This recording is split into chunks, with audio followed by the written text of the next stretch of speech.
तेरे पति के शव को कोई खा जाएगा। ना ना, बढ़ के पेड़ के नीचे छोड़ कर आए। क्या चाहिए तुझको? क्या दूं मैं तुझको? कुछ मांग ले मुझसे। सावित्री कहती है, क्या दोगे आप? मेरे पति के प्राण दे दो बस वापिस, और कुछ नहीं चाहिए।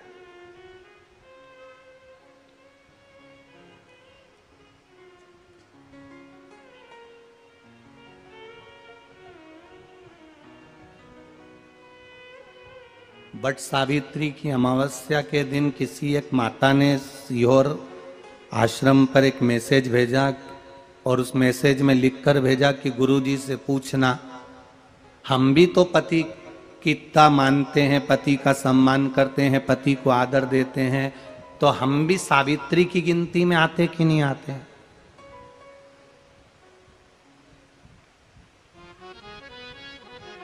तो सीओर से मैसेज आया कि गुरुजी वो ऐसा ऐसा पूछा गया है, आप बताओ क्या कहना है। हमने कहा कह दो, जब बट सावित्री आती है तभी तुम पति को प्रणाम करती हो, जब दिवाली आती है तब पति को प्रणाम करती हो, जब करवा चौथ आती है तभी चलनी में मुंह देखती हो, बाकी के समय तो तुम जूड़ा बांध के ऐसी बोलती हो कि पति थर थर कांपता है।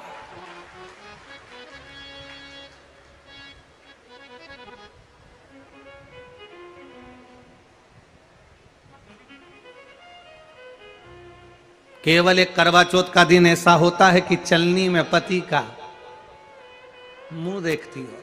तुम चलनी में पति का मुंह देखती हो, और पति तुम्हारे गले में जो मंगलसूत्र टंगा है उसको देखता है, क्योंकि उसको मालूम है 6 महीने से पीछे पकड़ कर बैठी थी, मेरा पहला करवा चौथ का व्रत आ रहा है, मंगलसूत्र दिला देना। मेरा पहला करवा चौथ का व्रत आ रहा है, मंगलसूत्र दिला देना। बेचारे ने ना जाने कहां कहां से कर्जा कर कर इतना बड़ा मंगलसूत्र दिलाया, लाल लाल मोती और इतना बड़ा पेंडिल लटक रहा। तुम चलनी में मुंह देख रही, वो तुम्हारा मंगलसूत्र देख रहा 80,000 का है, 80,000।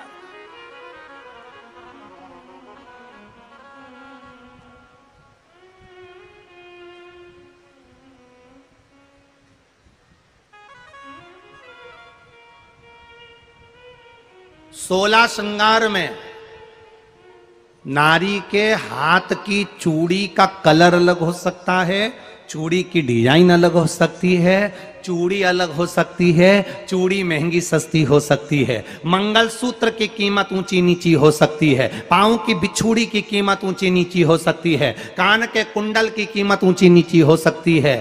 तुम्हारे शरीर पर जितने जितने 16 श्रृंगार हैं उसकी कीमत ऊंची नीची हो सकती है। केवल मंगलसूत्र की डिजाइन बदल सकती है, नाक की लौंग की डिजाइन बदल सकती है, कान के बुंदे की डिजाइन बदल सकती है, हाथ की चूड़ी की डिजाइन बदल सकती है, पांव की पायल की डिजाइन बदल सकती है। केवल नारी के 16 श्रृंगार में एक श्रृंगार ऐसा है जिसकी कीमत जो पहले थी वही कीमत आज तक है, और उसकी डिजाइन आज तक नहीं बदली। वो मांग का सिंदूर है, एक जैसी डिजाइन है और एक जैसी कीमत है। सारे श्रृंगार की कीमत अलग अलग है। तुम्हारे हाथ की चूड़ी की कीमत अलग होगी, पड़ोसन के हाथ की चूड़ी की कीमत अलग होगी, किसी की साड़ी की कीमत अलग होगी, किसी के जूड़े की कीमत अलग होगी, गजरे की कीमत अलग होगी, गजरे की कीमत अलग होगी, पायल बिछुड़ी की कीमत अलग होगी, पर मांग में जो सिंदूर डाला जाता है वो एक कीमत का होता है, एक डिजाइन का होता है और एक जैसा होता है, और वो सबसे भारी होता है। सावित्री यमराज से कह रही है मेरे पति को छोड़ दो। यमराज कह रहा है सावित्री तेरा पति मर चुका है, मांग के सिंदूर को पोंछ दे। सावित्री कहती है पूरा श्रृंगार उतार दूंगी पर मांग का सिंदूर नहीं पूछने दूंगी। तब यमराज ने कहा जब तक तू मेरे मांग का अपनी मांग का सिंदूर नहीं उतारती तब तक तू मेरे पास नहीं आ सकती। भगवान यमराज से सावित्री ने कह दिया मैं भी तुझे वचन देती हूं यमराज, मेरी मांग में जब तक सिंदूर है, जैसे सीता ने लाइन लक्ष्मण जी ने लाइन खींच दी थी और सीता पार नहीं जा सकती थी, मैं भी तुझे वचन देती हूं जब तक नारी की मांग में सिंदूर है तब तक तू उसके पति को उसके सामने लेकर नहीं जा सकता, यह भी मैं तुझे कह देती हूं। यमराज भैंसे पर सवार होकर सत्यवान को लेकर जा रहा था। सावित्री से वचन पर वचन चल रहे थे। जब यमराज यमलोक में प्रवेश करने लगा, मांग के सिंदूर में से थोड़ा सा सिंदूर सावित्री ने केवल हाथ में लेकर अपनी बिंदी पर जो लगाया, सत्यवान को लेकर यमराज अंदर नहीं जा पाया। बाहर खड़े होकर कहता है, मांग ले, मैं तुझे एक वचन नहीं, तू बोले तो मैं 2 वचन दे देता हूं, तू बोले तो मैं 3 वचन दे देता हूं, तू मांग क्या चाहिए। तब सावित्री ने कहा, देना चाहते हो? हाँ। अब यमराज को लगा कि लालच में पड़ गई सावित्री।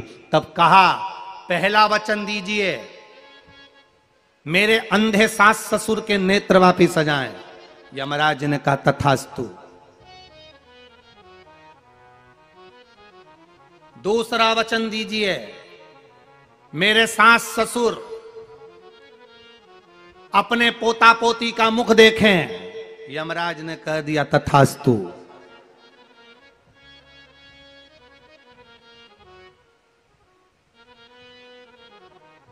जाओ।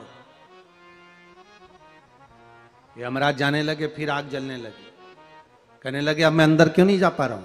सावित्री कहती है, तुमने वर दिया है, मेरे सास ससुर पोता पोती का मुख देखें, उनके बेटे को तुम ले जाओगे तो पोता पोती कहां से होगा, छोड़कर जाओ। सावित्री है, पति को वापिस लेकर आ गए। बट सावित्री की अमावस्या के दिन किसी एक माता ने सीहोर आश्रम पर एक मैसेज भेजा और उस मैसेज में लिखकर भेजा कि गुरुजी से पूछना, हम भी तो पति की इतना मानते हैं, पति का सम्मान करते हैं, पति को आदर देते हैं, तो हम भी सावित्री की गिनती में। सीहोर से मैसेज आया कि गुरुजी वो ऐसा ऐसा पूछा गया है, आप बताओ क्या कहना है। हमने कहा, कह दो। जब बट सावित्री आती है तभी तुम पति को प्रणाम करती हो, जब दिवाली आती है तब पति को प्रणाम करती हो, जब करवा चौथ आती है तभी चलनी में मुंह देखती हो, बाकी के समय तो तुम जूड़ा बांध के ऐसी बोलती हो कि पति थर थर कांपता है। 16 श्रृंगार में नारी के हाथ की चूड़ी का कलर अलग हो सकता है, चूड़ी की डिजाइन अलग हो सकती है, चूड़ी अलग हो सकती है, चूड़ी महंगी सस्ती हो सकती है, मंगलसूत्र की कीमत ऊंची नीची हो सकती है, पांव की बिछुड़ी की कीमत ऊंची नीची हो सकती है, कान के कुंडल की कीमत ऊंची नीची हो सकती है। तुम्हारे शरीर पर जितने जितने 16 श्रृंगार हैं उसकी कीमत ऊंची नीची हो सकती है। केवल मंगलसूत्र की डिजाइन बदल सकती है, नाक की लौंग की डिजाइन बदल सकती है, कान के बुंदे की डिजाइन बदल सकती है, हाथ की चूड़ी की डिजाइन बदल सकती है, पांव की पायल की डिजाइन बदल सकती है। केवल नारी के 16 श्रृंगार में एक श्रृंगार ऐसा है जिसकी कीमत जो पहले थी वही कीमत आज तक है और उसकी डिजाइन आज तक नहीं बदली। वो मांग का सिंदूर है, एक जैसी डिजाइन है और एक जैसी कीमत है। सारे श्रृंगार की कीमत अलग है, पर मांग में जो सिंदूर डाला जाता है वो एक कीमत का होता है, एक डिजाइन का होता है और एक जैसा होता है और वो सबसे भारी होता है। सावित्री यमराज से कह रही है, मेरे पति को छोड़ दो। यमराज कह रहा है, सावित्री तेरा पति मर चुका है, मांग के सिंदूर को पोंछ दे। सावित्री कहती है, पूरा श्रृंगार उतार दूंगी पर मांग का सिंदूर नहीं पूछने दूंगी। तब यमराज ने कहा, जब तक तू मेरे मांग का अपनी मांग का सिंदूर नहीं उतारती तब तक तू मेरे पास नहीं आ सकती। भगवान यमराज से सावित्री ने कह दिया, मैं भी तुझे वचन देती हूं यमराज, मेरी मांग में जब तक सिंदूर है, जैसे सीता ने लाइन, लक्ष्मण जी ने लाइन खींच दी थी और सीता पार नहीं जा सकती थी, मैं भी तुझे वचन देती हूं, जब तक नारी की मांग में सिंदूर है तब तक तू उसके पति को उसके सामने लेकर नहीं जा सकता। यह भी मैं तुझे कह देती हूं। यमराज भैंसे पर सवार होकर सत्यवान को लेकर जा रहा था। सावित्री से वचन पर वचन चल रहे थे। अड़ के पेड़ के नीचे छोड़कर आए। क्या चाहिए तुझको, क्या चाहिए तुझको, क्या दूं मैं तुझको, कुछ मांग ले मुझसे। सावित्री कहती है, क्या दोगे आप, मेरे पति के प्राण दे दो बस वापिस। और कुछ नहीं चाहिए। जब यमराज यमलोक में प्रवेश करने लगा, मांग के सिंदूर में से थोड़ा सा सिंदूर सावित्री ने केवल हाथ में लेकर अपनी बिंदी पर जो लगाया, सत्यवान को लेकर यमराज अंदर नहीं जा पाया। बाहर खड़े होकर कहता है मांग ले, मैं तुझे एक वचन नहीं, तू बोले तो मैं 2 वचन दे देता हूं, तू बोले तो मैं 3 वचन दे देता हूं, तू मांग क्या चाहिए। तब सावित्री ने कहा देना चाहते हो? हाँ। अब यमराज को लगा कि लालच में पड़ गई सावित्री, तब कहा पहला वचन दीजिए, मेरे अंधे सास ससुर के नेत्र वापिस आ जाएं। यमराज ने कहा तथास्तु। दूसरा वचन दीजिए, मेरे सास ससुर अपने पोता पोती का मुख देखें। यमराज ने कह दिया तथास्तु।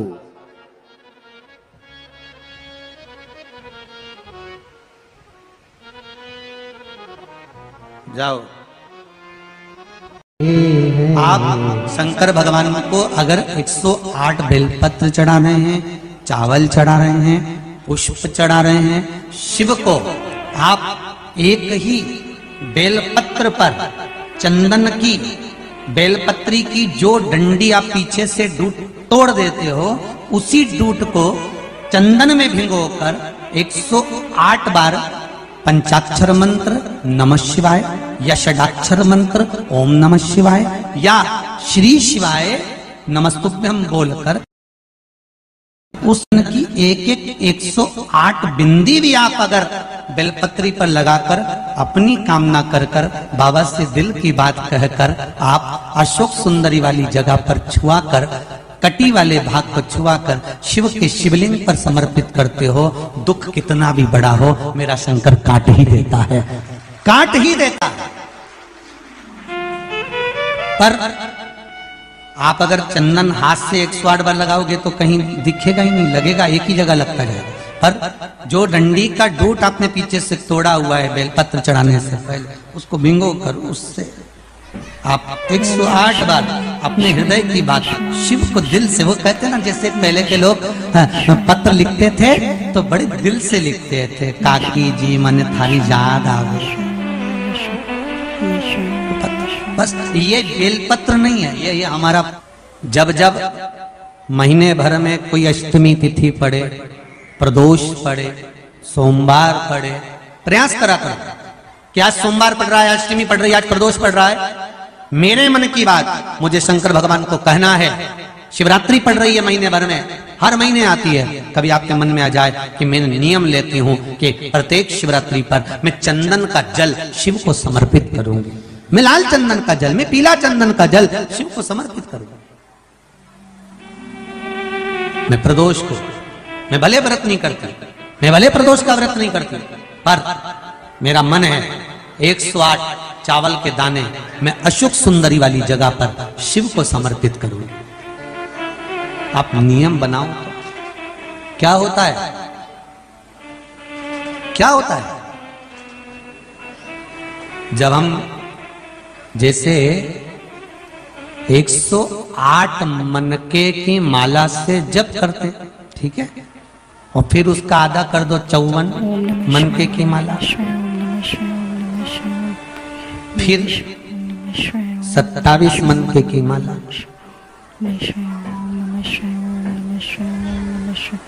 जब हम मनकों की माला से किसी जप को कर रहे होते हैं, किसी जप को जप रहे होते हैं,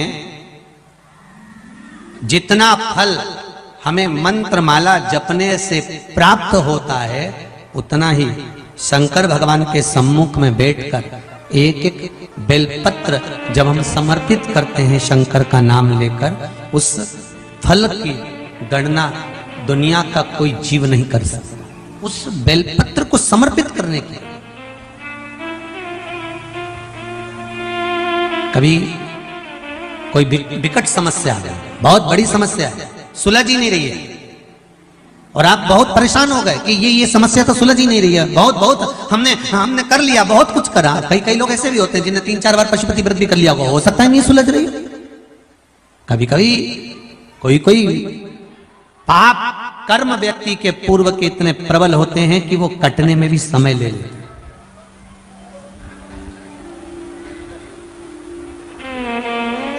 पर शंका मत करना कि मैंने तो भगवान शंकर की आराधना करी और मेरा ये काम नहीं हुआ था। शंका मत करना, क्या शंका करना? और करो तो करो, वैसे भी शंका उसी पर होती है जिसकी कीमत होती है। सही है कि गलत है? सोना और लोहा वो भी धातु है, वो भी धातु है। कभी तुमने लोहार की दुकान पर जाकर पूछा असली है? कभी लोहार की दुकान पे जाके पूछा तुमने लोहे को असली है? पर तुम सुनार की दुकान पे जाके क्या कहते हो? जम के बोलो जरा, क्यों भैया असली तो है ना? कितना कैरेट का है? सही साइड तो है ना? चूड़ी काली पड़ गई तो सोच लेना, पहले बोल दे रही है। मैंने अभी मंगलसूत्र बनवाया ना, कान का ने झुमका बनवाया, ये काला पड़ी गया नहीं तो समझ लेना असली तो है ना। मतलब शंका लोहे पर कभी नहीं हुई तुम्हारी? तुमने कभी लोहार की दुकान पे जाकर नहीं किया क्यों रे असली है? तो लोहार भी तुम्हारा मुंडा देखेगा पहली मिली जमाने में, जो लोहे को पूछ रही कि असली है। लोग शंका कहां करते हैं? जिसकी कीमत होती है, जो असली है, जो सही जगह पर है, जो सही मार्ग पर चल रहा है। कई लोग कहते हैं गुरुजी हम तो रोज भगवान का भजन करते हैं, हम रोज भगवान की पूजन करते हैं, हम रोज मंदिर जाते हैं, हम रोज लोटा भर के पानी चढ़ाते हैं, मैं तो एकादशी करूं, प्रदोष करूं, शिवरात्रि करूं, सोमवार करूं, मंगलवार करूं, सारे सारे वार करूं, इसके बाद भी सबसे ज्यादा दुखी में। समझ लेना सोना है, थोड़ा तो लोहा और सोने में दोनों में अंतर है, बहुत अंतर। थोड़ा शंका हो सकती है, दुख आ सकता है, तकलीफ आ सकती है, कष्ट आ सकता है, सब कुछ होगा, पर हार ना मती। लोहे को देखकर ये मत सोचना कि वो तो एक ही बार में सही सेट हो गया। मेरे को तो हर बार ले जाते हैं, नई बहू आती है तुड़वा के फिर डिजाइन चेंज कर देते हैं। जिसने अपने घर की जाली एक बार लगवा दी वो कभी चेंज करी? 8, 10 साल, 50 साल, 100 साल तक लगी रही, पानी भी खाती रही, सब कुछ करती रही। और सोने की रकम तो सास ने बनवाई थी बहू के लिए, बहू को पुराना ओल्ड फैशन लगा, वो लेके गई, उन्हें तुड़वा तुड़बू के नहीं फिर बनवा ली। फिर वो की बहू आई, उन्हें तुड़वा तुड़बू के फिर बनवा ली। कि किसी ने वो मकान की टीन को, जाली को कभी तुड़वा के बनवाया? उसकी कीमत नहीं है। जिस पर शंका जा रही है समझ लेना, लोग अगर ताने दे रहे हैं, गालियां दे रहे हैं, अपशब्द कह रहे हैं, तुम्हारे ऊपर उंगली पर उंगली उठाई जा रही है, दुनिया के लोग तुम्हारे पीछे पड़े हैं, समझ लेना कि कीमत तो तुम्हारी ही है, बाकी के तो सब लोहे के टुकड़े हैं। कीमत तुम्हारी है, बाकी के सब लोहे का टुकड़ा, उसकी कोई कीमत नहीं। कौन पूछे लोहार की दुकान पे जाके? जब तुमने लोहे का पलंग बनवाया, लोहे की तगाड़ी बनवाई, तो तगाड़ी वाले से पूछा असली है? तो लोहार भी कहेगा ओ जगदम्बा कहां से आई दादा, चल जा। अभी में असली और नकली क्या करे? लोहे में लोहा तो लोहा, पर सोने में तुरंत शंका पैदा हो गई। पहले बोल दे रही वो काला पड़ी गया नहीं, कितना कैरेट का, फिर वो के तो पीछे वो कौन सा हॉलमार्क, हाँ वो भी लगा हुआ है, तो के भले लगा रहे आज का जमाना में तो, परंतु असली शंका है अभी भी शंका।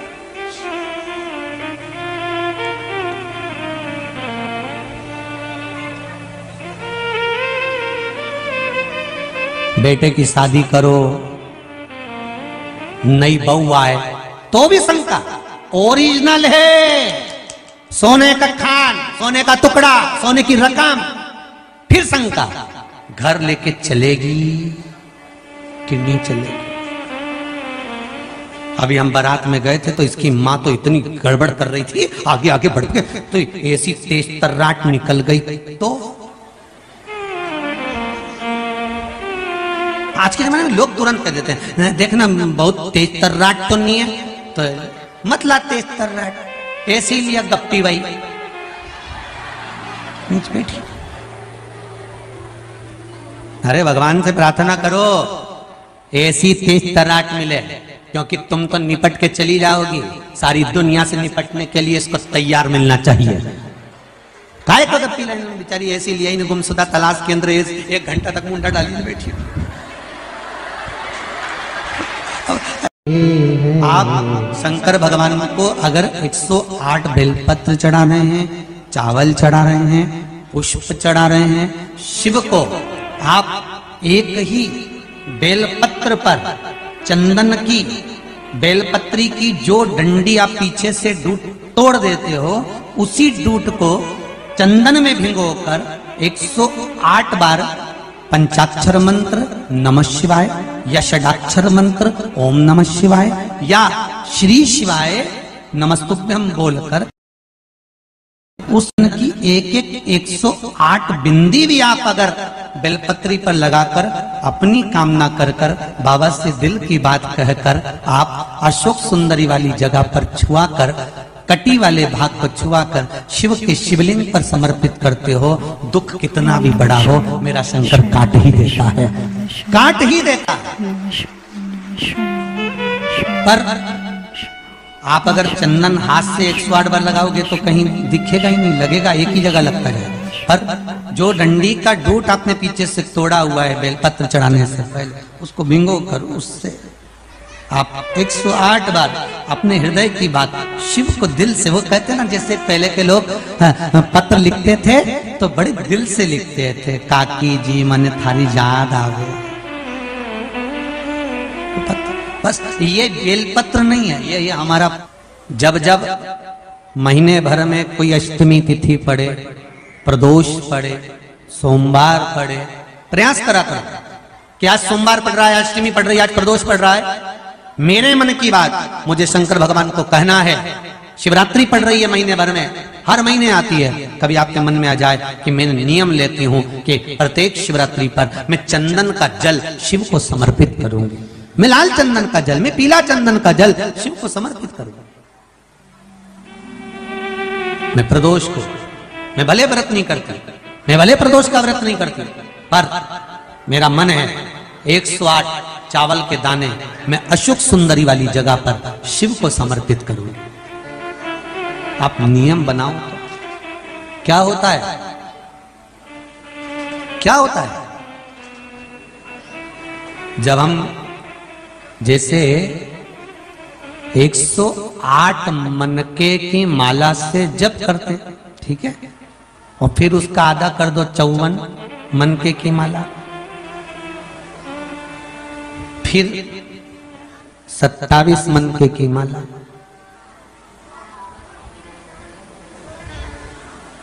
जब हम मनकों की माला से किसी जप को कर रहे होते हैं, किसी जप को जप रहे होते हैं, जितना फल हमें मंत्र माला जपने से प्राप्त होता है, उतना ही शंकर भगवान के सम्मुख में बैठकर एक एक बेलपत्र जब हम समर्पित करते हैं शंकर का नाम लेकर, उस फल की गणना दुनिया का कोई जीव नहीं कर सकता। उस बेलपत्र को समर्पित करने की कभी कोई विकट समस्या है, बहुत बड़ी समस्या है, सुलझ ही नहीं रही है, और आप बहुत परेशान हो गए कि ये समस्या तो सुलझ ही नहीं रही है, बहुत हमने कर लिया, बहुत कुछ करा। कई लोग ऐसे भी होते हैं जिन्हें 3-4 बार पशुपति व्रत भी कर लिया, हो सकता है नहीं सुलझ रही। कभी कभी कोई पाप कर्म व्यक्ति के पूर्व के इतने प्रबल होते हैं कि वो कटने में भी समय ले लेते।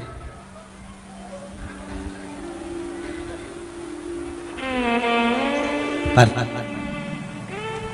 शंका मत करना कि मैंने तो भगवान शंकर की आराधना करी और मेरा ये काम नहीं हुआ था, शंका मत करना। क्या शंका करना? और करो तो करो, वैसे भी शंका उसी पर होती है जिसकी कीमत होती है। सही है कि गलत है? सोना और लोहा वो भी धातु है, वो भी धातु है। कभी तुमने लोहार की दुकान पर जाकर पूछा असली है? कभी लोहार की दुकान पे जाके पूछा तुमने लोहे को असली है? और तुम सुनार की दुकान पे जाके क्या कहते हो? जम के बोलो जरा, क्यों भैया असली तो है ना? कितना कैरेट का है? सही साइड तो है ना? चूड़ी काली पड़ गई तो सोच लेना, पहले बोल दे रही है। मैंने अब भी मंगलसूत्र बनवाया ना, कान का ने झुमका बनवाया, ये काला पड़ी गया नहीं तो समझ लेना असली तो है ना। मतलब शंका लोहे पर कभी नहीं हुई तुम्हारी, तुमने कभी लोहार की दुकान पे जाकर नहीं किया क्यों रे असली है? तो लोहार भी तुम्हारा मुंडा देखेगा पहली मिली जमाने में, जो लोहे को पूछ रही कि असली है। लोग शंका कहाँ करते हैं?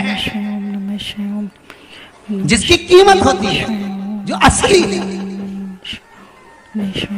जो सही जगह पर है, जो सही मार्ग पर चल रहा है। कई लोग कहते हैं गुरुजी हम तो रोज भगवान का भजन करते हैं, हम रोज भगवान की पूजन करते हैं, हम रोज मंदिर जाते हैं, हम रोज लोटा भर के पानी चढ़ाते हैं, मैं तो एकादशी करूं, प्रदोष करूं, शिवरात्रि करूं, सोमवार करूं, मंगलवार करूं, सारे वार करूं, इसके बाद भी सबसे ज्यादा दुखी मैं। समझ लेना सोना है, थोड़ा तो लोहा और सोने में दोनों में अंतर है, बहुत अंतर। थोड़ा शंका हो सकती है, दुख आ सकता है, तकलीफ आ सकती है, कष्ट आ सकता है, सब कुछ होगा, पर हार ना मती। लोहे को देखकर ये मत सोचना कि वो तो एक ही बार में सही सेट हो गया।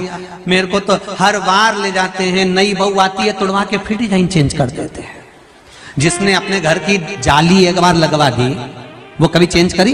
8, 10 साल, 50 साल, 100 साल तक लगी रही, पानी भी खाती रही, सब कुछ करती रही। और सोने की रकम तो सास ने बनवाई थी बहू के लिए, बहू को पुराना ओल्ड फैशन लगा, वो लेके गई, उन्हें तोड़वा तोड़वू के नहीं फिर बनवा ली। फिर वो की बहू आई, उन्हें तोड़वा तोड़वू के फिर बनवा ली। कि किसी ने वो मकान की टीन को, जाली को कभी तोड़वा के बनवाया?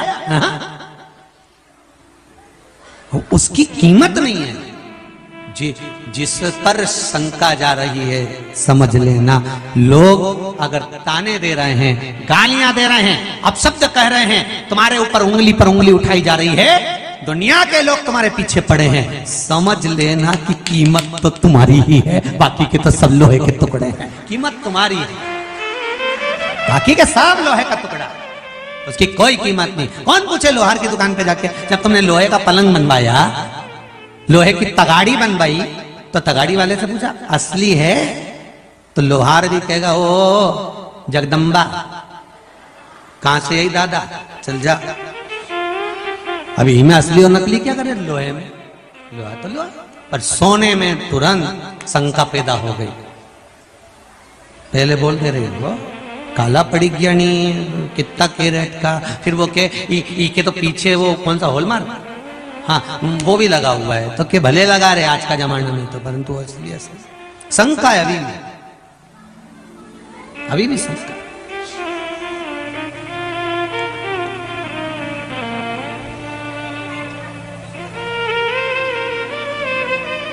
बेटे की शादी करो,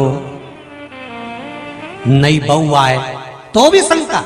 ओरिजिनल है, सोने का खान, सोने का टुकड़ा, सोने की रकम, फिर शंका घर लेके चलेगी कि नहीं चलेगी। अभी हम बारात में गए थे तो इसकी माँ तो इतनी गड़बड़ कर रही थी, आगे आगे बढ़ के तो ऐसी तेज तर्राट निकल गई। तो आज के जमाने में लोग तुरंत कह देते हैं देखना बहुत तेज तर्राट तो नहीं है, तो मत ला तेज तर्राट, ऐसी लिया कपटी भाई बैठी। अरे भगवान से प्रार्थना करो ऐसी तेज तर्राट मिले, क्योंकि तुम तो निपट के चली जाओगी, सारी दुनिया से निपटने के लिए इसको तैयार मिलना चाहिए।